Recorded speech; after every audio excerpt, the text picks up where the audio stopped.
Daily Dispatch on Talk Radio. More unwelcome scenes of police overreach this week.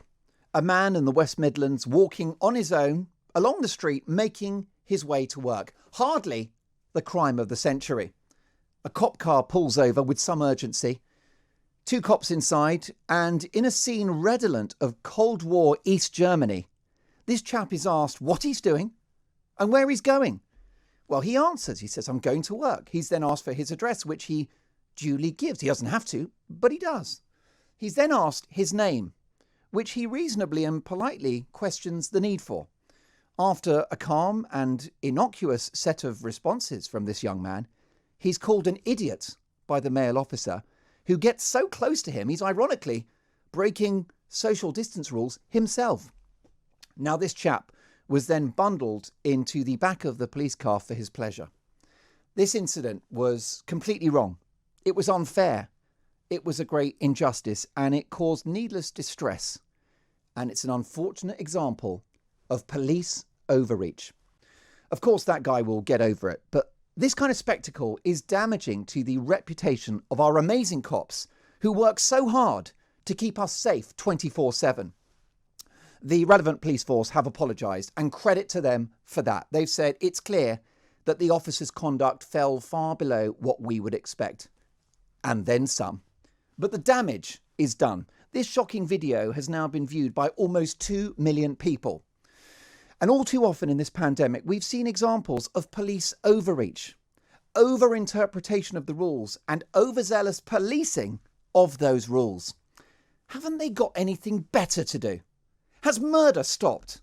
Have muggings and burglaries stopped? Internet fraud, antisocial behaviour, domestic abuse, if only. In the end, common sense needs to prevail.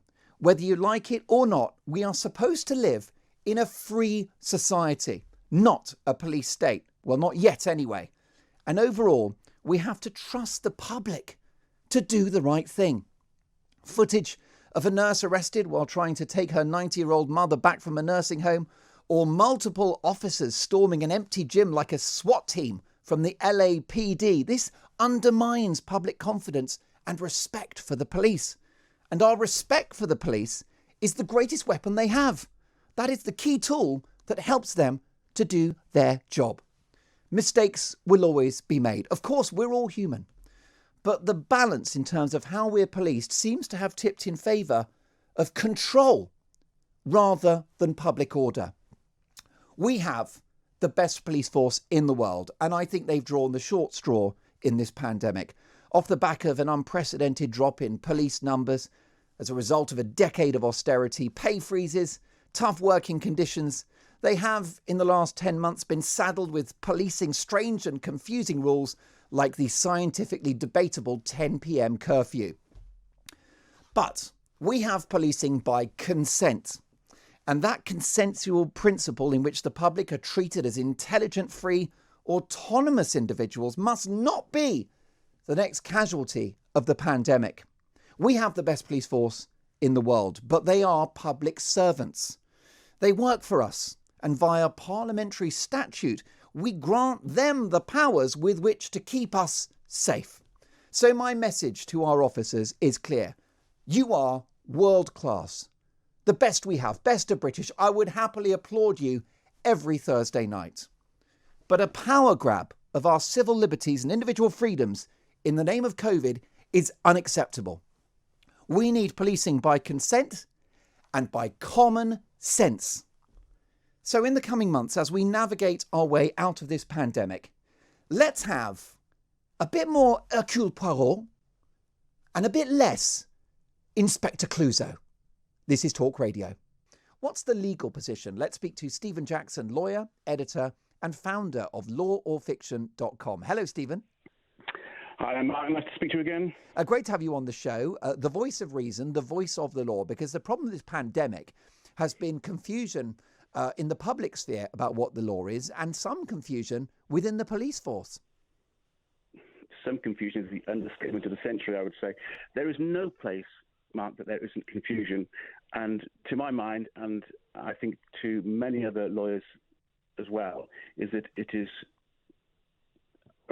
pretty awfully, it is a deliberate decision of the government to sow confusion between what is law and what is guidance.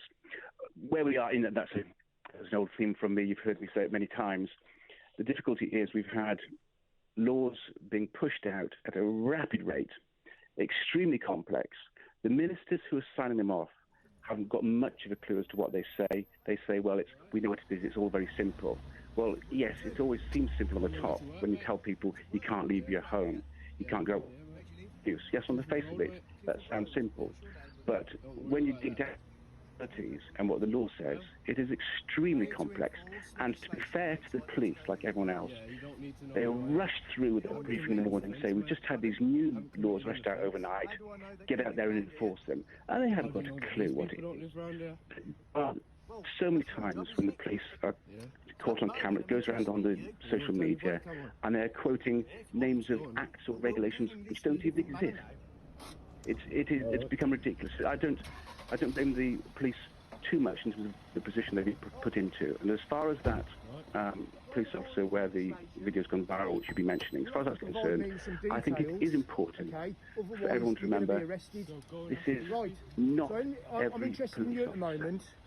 Now, I'm as critical as anyone at all of that police officer's behaviour, but we're in a position where everyone's fearful that the police are all behaving in this way. We have to pull ourselves back. This is one video, which everyone's seen, but one video of one officer. It's not necessarily the way that should be reflective of the whole police force. Well, I think you're absolutely right, of course, and I'm sure this officer is regretful of how he handled the incident, and I don't believe in cancel culture, and I hope that his colleagues have had a word with him rather than any suggestion of disciplinary action. It is unfortunate, though. The optics aren't great, are they? What are our rights? If we are walking down the street and we're on our way to work, are we obliged to say what we're doing, and are we obliged to give our name and address? Well, the starting point is that we are, in theory, still free. However, under the new kind of current restrictions, then you shouldn't be leaving home or be anywhere without a reasonable excuse. Now, the regulations provide a list of suggested excuses, exercise being perhaps the most common one. Obviously, to go to work is a reasonable excuse to leave your home, but that's not a non-exhaustive list. So there could be any number of reasonable excuses to be where you are out and about.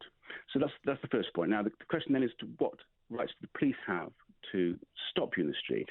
And the police do have the powers to stop and to ask you, what's your name, what you're doing in the area, where you're going. They're entitled to do that. But as the government's own guidance confirms, and so it's no secret, you're not actually obliged to stop and answer any questions. So how do we get where we were with that police officer? Well, he's got it into his mind that if he asks you a question and then you don't tell him the answer, in this case it was the fellow objected to giving his name. He had said, I'm on my way to work, and quite reasonably, I live in this street nearby. But he stopped short. He objected to the fact that an officer was just stopping in the street, demanding further details and asking him his name. The officer had in his mind that meant he was breaching the restrictions. Well, the officer was wrong, and that's why the Westminster Police apologised. What the police officer's entitlement to do and can issue a fixed penalty notice is if the officer has a reasonable suspicion and considers that you are breaching the restrictions. So in this case, if the officer considers that you do not have a reasonable excuse to be where you are. So if we look around that video, what was the officer's reasonable suspicion for believing that he did not have a reasonable excuse to be where he was? He was doing no more than, as you say, walking down the street.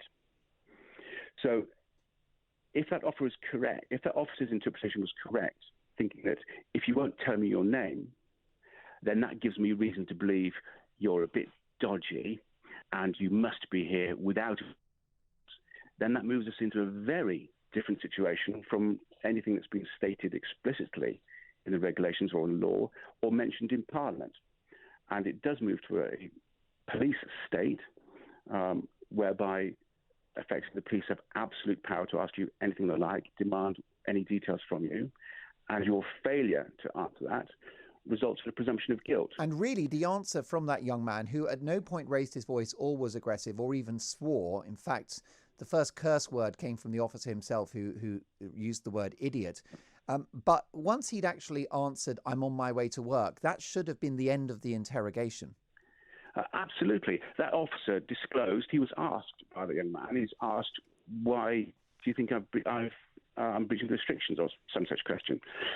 And the officer gave no reason. He didn't give any reason for why he was considering that he was in breach of restrictions, not where he should be, apart from the fact he didn't give his name. But as I said, there's not an obligation generally on you to stop and answer questions and to give your name to the police officer.